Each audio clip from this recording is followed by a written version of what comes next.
అలానే విశేషం పిఓకే పాకిస్తాన్ ఆక్రమిత కాశ్మీర్. అక్కడ పాకిస్తాన్ సైన్యాన్ని అక్కడ ఉన్నటువంటి అయామీ యాక్షన్ కమిటీ పిలుపు మేరకు ఉద్యమకారులు తరిమి కొడుతున్నారు పాకిస్తాన్ ఆర్మీని. దానికి కారణం ఏంటంటే అక్కడ ఉండేటువంటి పిఓకే పరిధిలో ఉండేటువంటి పంజాబ్ సింధ్ పరిధిలో ఉండేటువంటి అసెంబ్లీకి 12 స్థానాలని అక్కడ ఉన్నటువంటి శరణార్థులకి రిజర్వ్ చేశారు. అక్కడ ఉన్నటువంటి శరణార్థులకి ఎలా రిజర్వ్ చేస్తారు, స్థానికులకి ఇవ్వకుండా అనేటువంటి దాని మీద అయామీ యాక్షన్ కమిటీ ఒక పిలుపునిచ్చింది. దాదాపు 1,00,000 మందితోటి పిఓకేలో పెద్ద మార్చ్ నిర్వహించడానికి సిద్ధమయ్యి అవామీ యాక్షన్ కమిటీ ఇచ్చిన పిలుపు మేరకు అందరూ ఉద్యమకారులు బయటకు వచ్చారు.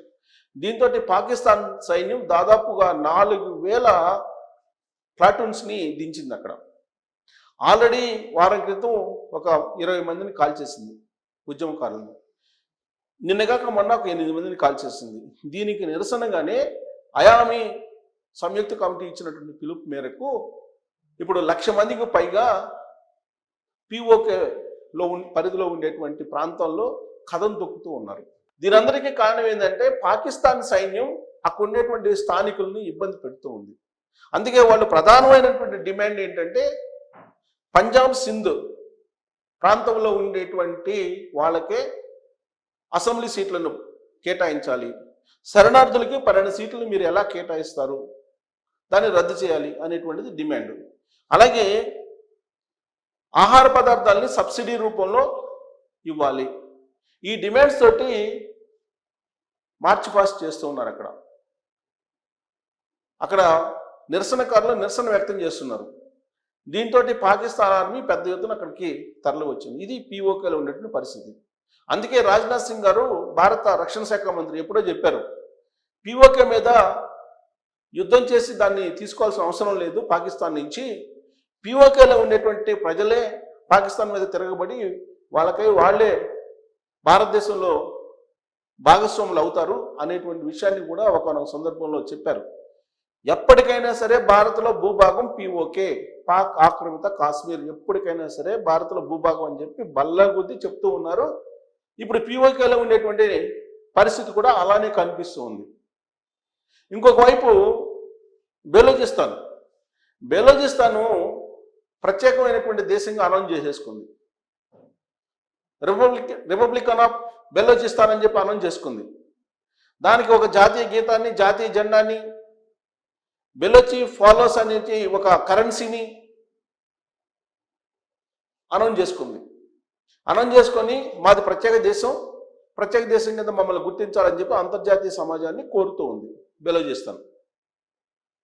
బెలోచిస్తాన్లో ఉండేటువంటి ఉద్యమకారులు ఎప్పటి నుంచో పాకిస్తాన్ తోటి విభేదించారు. యాక్చువల్గా భారతదేశం విడిపోయిన తర్వాత పాకిస్తాన్ బెలోచిస్తాన్ని కలుపుకుంది. యాక్చువల్గా బెలోచిస్తాన్ సపరేట్గా ఉండేది, తర్వాత కలుపుకుంది పాకిస్తాన్. అప్పటి నుంచి బెలోచిస్తాన్లో ఉండేటువంటి వాళ్ళు పాకిస్తాన్ మీద అసహనంగానే ఉన్నారు. ఇప్పుడు అసహనం కాస్త ఎక్కువైంది. దశాబ్దాల నుంచి బెలోచిస్తాన్లో పోరాడుతూనే ఉన్నారు పాకిస్తాన్ మీద, పాకిస్తాన్ ప్రభుత్వం మీద. ప్రత్యేకమైన దేశం మాకు కావాలని చెప్పి బెలోచిస్తాన్ ఉద్యమం చేస్తూనే ఉంది. కానీ పాకిస్తాన్ ఎప్పటికప్పుడు అణగదొక్కేటువంటి ప్రయత్నం చేస్తుంది. అందుకే ఇప్పుడు బెలోచిస్తాన్ని ప్రత్యేకమైనటువంటి దేశంగా ప్రకటించుకున్నారు. దీంతో పాకిస్తాన్లో ఉండేటువంటి దాదాపుగా 44% భూభాగం బెలోచిస్తాన్లోకి వెళ్ళిపోతుంది. అంటే పాకిస్తాన్ ఇప్పుడు కనిపిస్తున్న సిచ్యువేషన్ ప్రకారం 3 ముక్కలు కావడం ఖాయం. ఒకటి పిఓకే, అది సపరేట్ వ్యవహారం. బెలోచిస్తాన్ మరొక సపరేట్ వ్యవహారం. పాకిస్తాన్ ఇంకొక వ్యవహారం. ప్రస్తుతానికైతే 3 భాగాలుగా కనిపిస్తుంది. 4వ భాగం కూడా రాబోయే రోజుల్లో వచ్చే అవకాశం ఉంది. అంటే పాకిస్తాన్ 4 ముక్కలు అయ్యేటువంటి అవకాశాలు చాలా క్లియర్గా కనిపిస్తున్నాయి. ఇప్పుడు పాకిస్తాన్ ప్రధానమంత్రి షరీఫ్ ఏం చేస్తున్నారు, సైన్యాన్ని పంపించారు పాకిస్తాన్ ఆక్రమిత కాశ్మీర్కి. బెలోచిస్తాన్కి కూడా పంపించారు.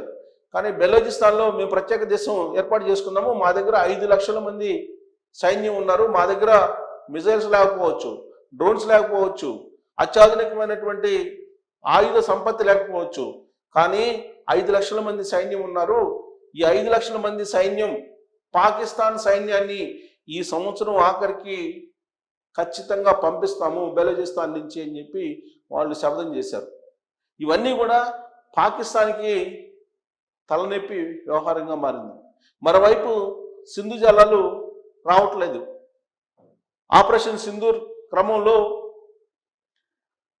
ఇక్కడ సింధు జలాల్ని ఆపేశారు, భారత ప్రభుత్వం ఆపేసింది. దాంతో వాళ్ళకి ఇప్పుడు తాగడానికి నీళ్లు కూడా లేనటువంటి పరిస్థితి పాకిస్తాన్కి. ఇలాంటి సిచ్యువేషన్లో పాకిస్తాను భారతదేశం మీద యుద్ధానికి మేము సిద్ధం, ఏ రోజైనా యుద్ధం చేస్తాం, ఒకవేళ సింధు జలాల్ని కనుక విడుదల చేయకపోతే అనేటువంటి ప్రగల్భాలని పలుకుతూ ఉంది. ఆర్మీ చీఫ్ మునీర్, ఆ దేశానికి సంబంధించిన ప్రధాని షరీఫ్, వీళ్ళిద్దరూ ఇప్పుడు అమెరికా ఏది చెప్తే అది చేసేటువంటి పరిస్థితికి వచ్చారు. భారతదేశం మీద సరిహద్దుల్లో అక్కడ ఎప్పటికప్పుడు టెన్షన్ వాతావరణాన్ని క్రియేట్ చేస్తున్నారు.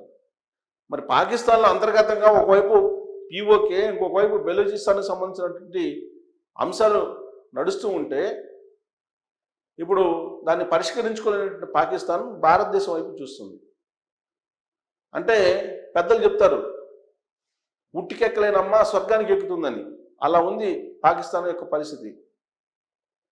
ఇప్పుడు బెలూచిస్తాన్ కానీ లేదా పీఓకే ఇక్కడ కానీ ఇక్కడ జరుగుతున్నటువంటి పరిణామాలు చూసుకుంటే కనుక సరిహద్దులు, అక్కడ ఉండేటువంటి సరిహద్దుల్లో అటు ఒకవైపు ఆఫ్ఘనిస్తాను, ఇంకొక వైపు ఇరాన్, ఇవన్నీ ఉన్నాయి పాకిస్తాన్కి సరిహద్దుల్లో. ఆఫ్ఘనిస్తాన్ వ్యతిరేకిస్తుంది పాకిస్తాన్ని.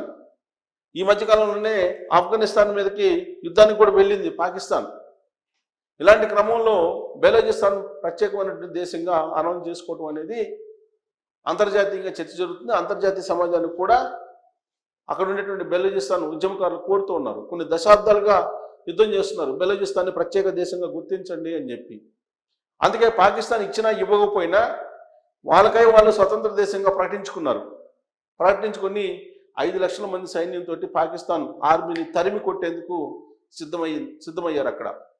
అలాగే పీఓకేలో నిరసనకారులు పాకిస్తాన్కు సంబంధించినటువంటి సైన్యాన్ని పరిగెత్తించి కొట్టేదానికి సిద్ధమయ్యారు. కారణం ఏంటంటే పాకిస్తాన్ సైనికులు అక్కడ నిరసనకారులను ఆల్రెడీ కాల్ చేశారు 8 మందిని 2 రోజుల క్రితం. అంతకుముందు 20 మందిని కాల్చారు. ఈ అసహనంతో ఉన్నటువంటి పీఓకేలో పౌరులు పాకిస్తాన్కు సంబంధించినటువంటి సైన్యం మీద తిరగబడుతూ ఉన్నారు.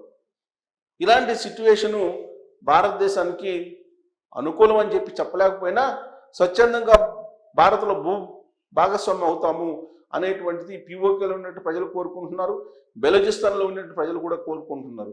భారతదేశ జెండాలను పట్టుకొని వాళ్ళు కోరుకుంటూ ఉన్నారు. భారతదేశ జెండాను పట్టుకొని మేము భారతదేశంలో కలుస్తాము, భారతదేశంలో భాగస్వామ్యం అవుతాము అని చెప్పి వాళ్ళు కోరడం అని అంటే భారత ప్రభుత్వం ఎంత స్ట్రాంగ్ ఉంది, భారత రాజకీయ పరిస్థితులు ఎంత స్థిరంగా ఉన్నాయి అనే దానికి నిదర్శనం. భారత విదేశాంగ విధానం ఎలా ఉంది అనడానికి కూడా నిదర్శనం. సరిహద్దుల్లో ఉన్నటువంటి దేశాలని కంట్రోల్లో పెట్టేదానికి భారత ప్రభుత్వం ఇప్పుడు ప్రయత్నం చేస్తుంది. దాంట్లో భాగంగానే నేపాల్, బంగ్లాదేశ్, అక్కడ దేశాల్లో జరుగుతున్నటువంటి పరిణామాలను గమనిస్తుంది. ఈ మధ్యనే భారతదేశం వ్యతిరేకంగా నేపాల్, ఇటు బంగ్లాదేశ్ ఇవన్నీ కూడా కొంత వ్యతిరేకమైన పావులు కదిపాయి. కానీ వాటన్నిటిని సెటరేట్ చేసేటువంటి పరిస్థితి ఇప్పుడు భారత ప్రభుత్వం మీద ఉన్నటువంటి ఒక బాధ్యత. ఇప్పుడు అందుకే ఆ దిశగా అడుగులు వేస్తున్నారు. ఇప్పుడు పాకిస్తాన్ ఆల్మోస్ట్ 0 అయిపోయే పరిస్థితి ఏర్పడుతుంది. 3 ముక్కలు కావడం ఆ దేశం ఖాయం అని చెప్పి అనిపిస్తుంది. మరి 3 4 ముక్కలు అనే దాని మీద మీరు కూడా కామెంట్ చేయొచ్చు. Thank you.